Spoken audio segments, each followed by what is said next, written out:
Let me see. What's up, y'all? So today we in the Bible. Yeah, we're in the Bible. We got a quote that we found in here when I was flipping through it, and it's Colossians. If anybody want to follow along with it, it's instruction for Christian household. Hold on, let me flex on here. Ooh, boy, been in the gym. She have been in the gym. But it's instruction for Christian households. And it talks about wives, submit yourselves to your husbands as is fitting for the Lord. And it talks about husbands, love your wives and do not be harsh with them. So that's right about where we're at. And then it goes down to 22 and it says some things, some terms that me and you or somebody you know in our generation, and it uses these words that we may not like. And when I went through it and read it, it took me a minute to think about it and try to see what I thought about it. So I put some things together for it, and I'm gonna let you know what they are. But it says, slaves, obey your earthly masters. So it done said slaves and earthly masters. Now anybody that comes up to me or you probably and says that we're a slave and they're our earthly masters, me and you gonna have a problem with it, and we're probably gonna walk out and quit. So that's where the problems come in at. Got the dog in here panting, but it'll be all right. That's where the problems will come in at. So it goes on to say, obey your earthly masters in everything and do it. Not only when their eyes is on you and to curry their favor, but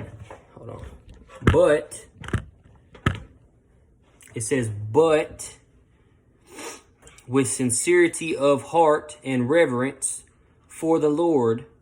And then it goes on to say, whatever you do, work at it with all your heart as working for the Lord, not for human masters.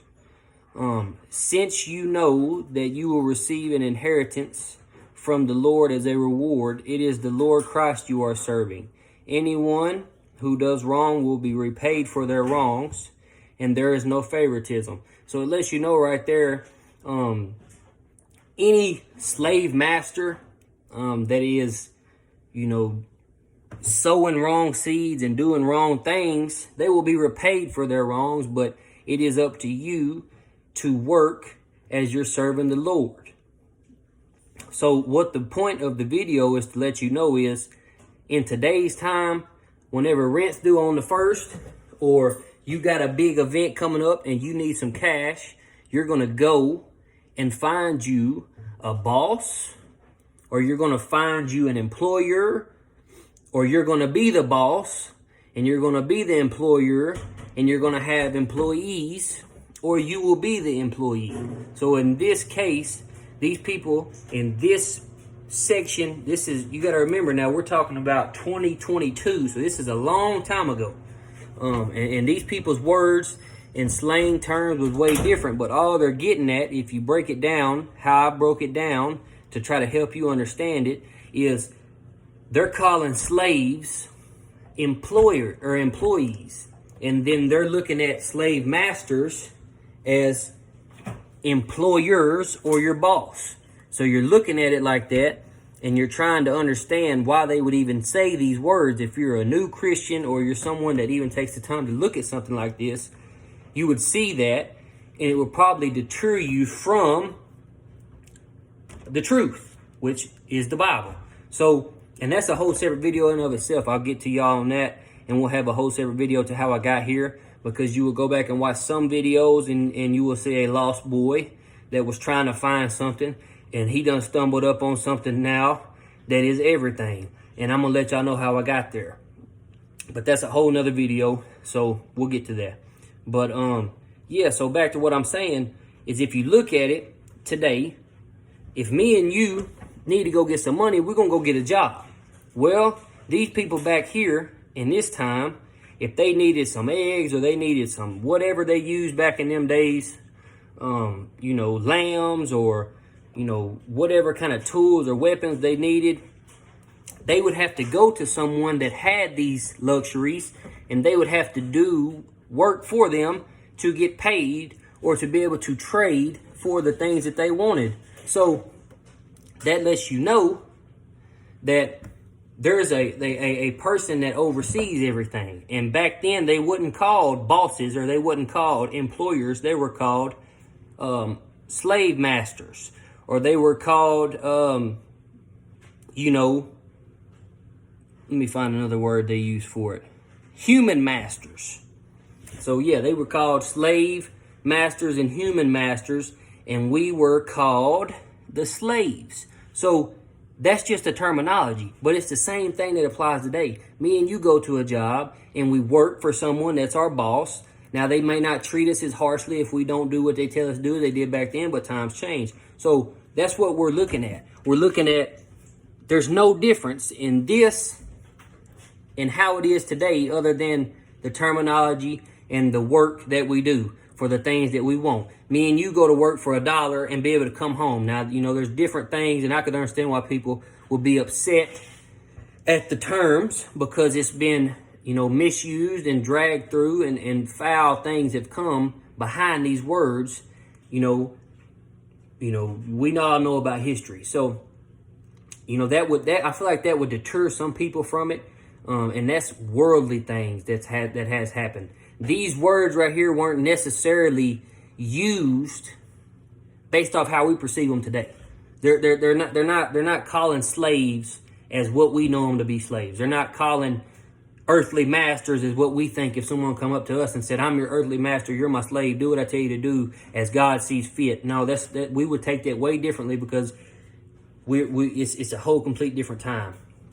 So if you decide to, you know, read the Bible, which I encourage you to do, or try to listen to videos about the Bible, you have to take into consideration that things are going to be said differently than what we say them, because we live in a whole different world. So that's the biggest thing I could tell you about a new person that wants to get involved in this, somebody watching this video that may know me, and wants to try to check out what I'm talking about. There's all kinds of outlets and platforms. You know, I know a bunch of good people that talk about God. I know a really good pastor. You know, for our generation that maybe don't want to go to church, you may want to get on YouTube and look at Phil Robertson. They sit there and talk for hours on end about this Bible right here. And a lot of y'all know them. Y'all know they're down-to-earth people, and they're not trying to talk over your head. That's just a misconception of this Bible, is it's not made for you not to understand. Like there's words in here and things like that we don't use. So we you know, it's not in our term of use because it's long in the tooth, but it still lives on today, which says a lot. So, you know, that's another thing that you know, you should do if you want to get into it and, you know, find the way. You know, just use your outlets that you got and get on there and explore. Like I said, Phil Robertson, there's a Cornerstone Baptist Church you could look up. They talk about it, really good pastor. What's Steve? I want to say Steve Furtick. Yes, Steve Furtick on YouTube, if you can spell that name. I don't know how to spell it, but if you can find him on there, type in Steve and try to spell Furtick the best you can, and he'll probably pop up. And then I know there's Kaiser First Baptist Church. They do really good, have a really good preacher there, Brother Todd. He posts on a Facebook page about the Bible, and he gives really good, you know, lessons on the scripture. So there's a lot of different ways to do it. You're not denied access from it. So, you know, that's something that has affected my whole family, along with me too. And, you know, this is the journey that I'm on right now. And we're going to continue going on this. I don't know when the next time I'll make a video will be, but we'll continue on. And I'll try to keep finding little things like this in this scripture to get better on it and be able to relay some messages to you. And we'll just go from there. And then there was one more thing I wanted to talk about, because I had a really in-depth conversation with a buddy of mine, and we talked about, you know, a lot about God. And I just wanted to say, you know, most of the time we overlook everything that we do, as far as we take it as we're just here, you know, and I've done that too. But every day you wake up, you experience God.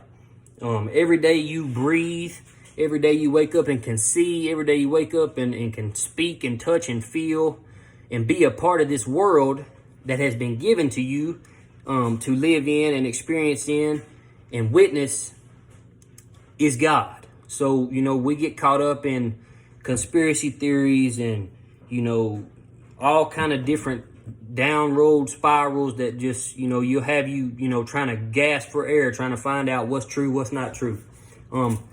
This is the truth. So I would strongly encourage you to get inside on this and do some research on it.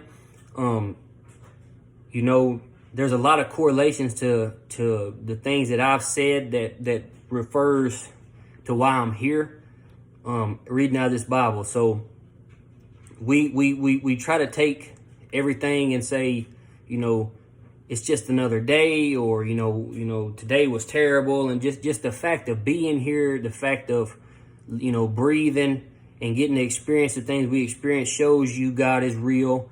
There's no other way, you know. That's the first foundation. I feel like, you know, they say faith and they say, you know, but I mean, the biggest thing I could tell you is you sitting here watching me on this video and listening at me talk and being able to call your mama or call your friend or call your dad or whatever's going on, your grandpa, and just experience this life should be all the proof you need to know.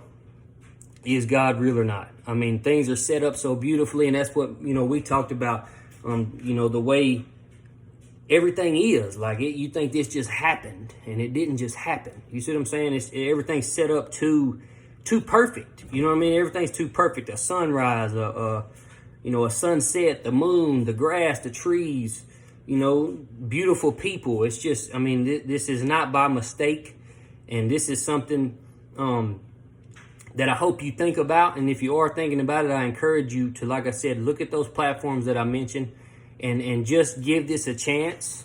And I promise you it can affect and change your life. So I wouldn't give you any misguided information. If you want to hear some misguided information, you may go back and listen to some videos that I put 6 months ago, a year ago, where I'm just talking off opinion. This is not opinion. This is fact. So I really encourage you to do some research and look it up. And with that being said, I'll catch you on the next video. Have a good day.